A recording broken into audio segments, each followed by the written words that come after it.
할렐루야. 오늘 함께 나눌 하나님 말씀은 신명기 24장 17절에서 22절까지 말씀입니다. 제가 읽어드리겠습니다. 너는 객이나 고아의 송사를 억울하게 하지 말며 과부의 옷을 전당 잡지 말라. 너는 애굽에서 종 되었던 일과 네 하나님 여호와께서 너를 거기서 속량하신 것을 기억하라. 이러므로 내가 네게 이 일을 행하라 명령하노라. 네가 밭에서 곡식을 벨 때에 그 한 묻을 밭에 잊어버렸거든 다시 가서 가져오지 말고 나그네와 고아와 과부를 위하여 남겨두라. 그리하면 네 하나님 여호와께서 내 손으로 하는 모든 일에 복을 내리시리라. 내가 네 감람나무를 떤 후에 그 가지를 다시 살피지 말고 그 남은 것은 객과 고아와 과부를 위하여 남겨두며 내가 네 포도원의 포도를 딴 후에 그 남은 것을 다시 따지 말고 객과 고아와 과부를 위하여 남겨두라. 너는 애굽 땅에서 종 되었던 것을 기억하라. 이러므로 내가 네게 이 일을 행하라 명령하노라. 아멘. 오늘날 기독교가 전 세계에서 가장 큰 영향력을 가지게 된 그런 종교가 된 이유가 뭔지 혹시 아십니까? 뭐라고 생각하십니까? 오늘날 기독교가 세계에서 가장 큰 영향력을 가진 종교잖아요. 그렇게 될 수 있었던 이유가 뭘까요? 아마도 그것은 그리스도인들의 삶 때문이었을 것입니다. 기독교를 믿는 그 종교적인 행위가 교회에서만 일어나는 것이 아니라 일상생활에서도 일어났기 때문입니다. 그리스도인으로서의 그 삶이 교회에서만 일어난 것이 아니라 일상생활에서도 일어났다는 것입니다. 그러면 그게 어떻게 나타났을까요? 도대체 어떻게 나타났기에 사람들이 기독교에 그 큰 영향력을 주었느냐 하는 것이죠. 그리스도인들은 예수님을 닮은 삶을 살았었습니다. 특히 흑사병이라고 불리는 전염병으로 인해서 수많은 사람들이 죽어갈 때, 그래서 사람들이 그 전염병에 옮을까봐 병자들을 향해서 찾아가지도 않고 또 죽은 사람들을 수습하지도 않고 그랬을 때 그리스도인들이 사람들에게 보였던 그 행동은, 그 전염병 걸린 사람들에게 보였던 그 행동은 다른 사람들로 하여금 기독교를 신뢰하게 만들었다는 것을 우리는 기억해야만 합니다. 사람들이 전염병을 두려워해서 그들에게 찾아가는 것을 기피하고 그들에게 찾아가지 않고 그들을 외면할 때 그리스도인들은 병에 걸린 사람들을 도와주었고, 오히려 그 병에 걸려서 죽은 사람들의 시신을 장례해주는 일들을 했다라는 것을 우리는 기억해야만 합니다. 또 어지럽고 문란한 그 로마의 문화 속에서 세상과 구별된 삶을 살아갔던 그 그리스도인들로 인해서 그 그리스도인들은 세상에서 인정받았고 또 그로 인해서 교회는 성장했고 그 성장한 교회로 말미암아 큰 영향력을 가지게 된 것입니다. 그래서 여러분, 우리가 기억하시겠지만 중세시대의 기독교는 정치적인 권력보다도 더 큰 힘을 가지고 있었어요. 더 큰 영향력을 가지고 있었어요. 물론 그게 무조건 옳다라고 말할 수 있는 것은 아니겠지만, 그러나 그것이 교회가 의도적으로 힘을 가지려고 했던 것이 아니라 교회 구성원들이, 그리스도인들이 예수님을 닮은 모습을 살았기 때문에 가지게 된 자연스러운 영향력이었다라는 것을 우리는 기억해야만 합니다. 그렇다면 오늘날 기독교는 우리 사회에서 어떤 영향력을 가지고 있을까요, 여러분? 오늘날 우리도 그 로마 시대의 그리스도인들과 같은 그런 영향력을 가지고 있었을까요? 어젠가 그저께인가 CBS 뉴스를 보다가, 이렇게 채널을 돌리다가 CBS에서 뉴스를 하길래 보다가 어떤 논평을 들었어요. 어떤 논평이었냐면은 국가조찬기도회에 관한 논평이었습니다. 50년 넘게 이어져 온 국가조찬기도회에 관한 논평이었습니다. 저도 국가조찬기도회를 참석한 적이 있었거든요. 그 국가조찬기도회에 찬양을 인도했었던 적이 있었습니다. 그런데 그 논평의 내용이 뭐였냐면 이런 거였어요. 좌나 우나 가리지 않고 어떤 정권이든 어떤 세력이든 정권을 잡았을 때 이 국가조찬기도회를 통해서 그 정권을 찬양하고 그 정권의 아부라는 모습을 비판을 하는 것입니다.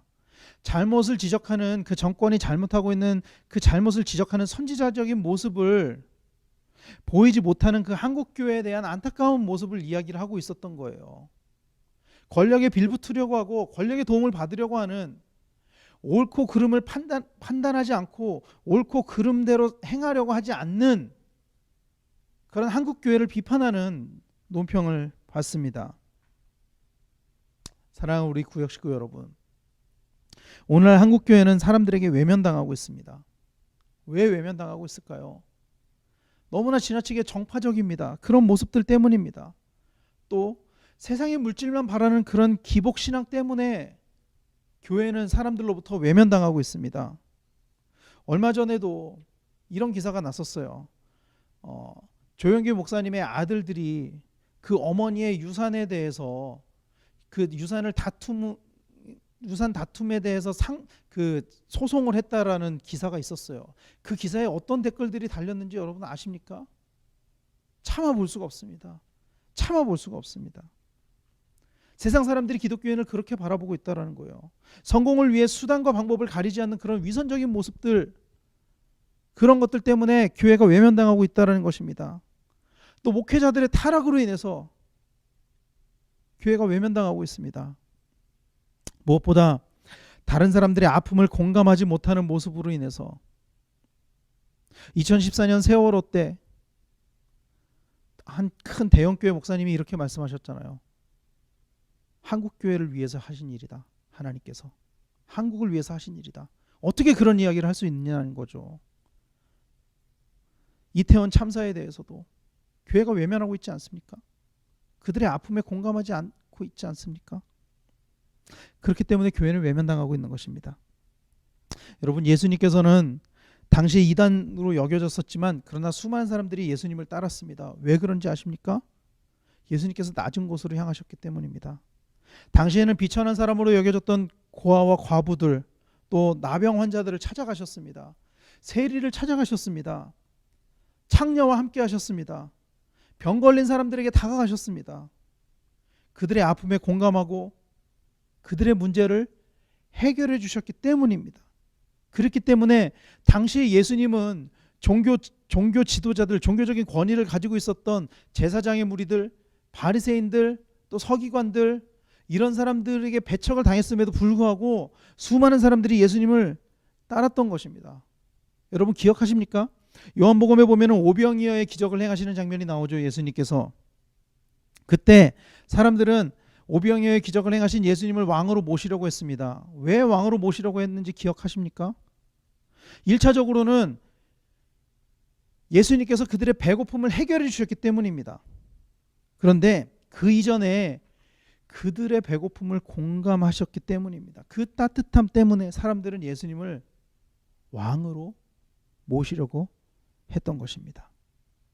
사랑하는 우리 구역 식구 여러분, 그리스도인들에게는 이런 모습이 있어야만 합니다. 이런 모습이 있어야만 합니다. 그것이 예수님을 닮는 것이고 그것이 그리스도인의 삶의 모습이라는 것을 우리는 기억해야만 합니다.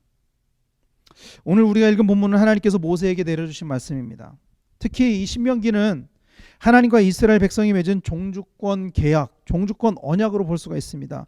종주권 언약이라는 것은 종과 주인이 맺은 계약이라는 거예요. 그래서 이 기본적인 패턴이 뭐냐면은 너희가 이렇게 하면 이렇게 해주겠다. 주인이 종을 향해서 너희가 이렇게 하면 너희가 이렇게 복을 받을 것이다. 또 반면에 너희가 이렇게 하지 않으면 너에게 이런 벌을 내리겠다. 이것이 종주권 계약의 패턴입니다.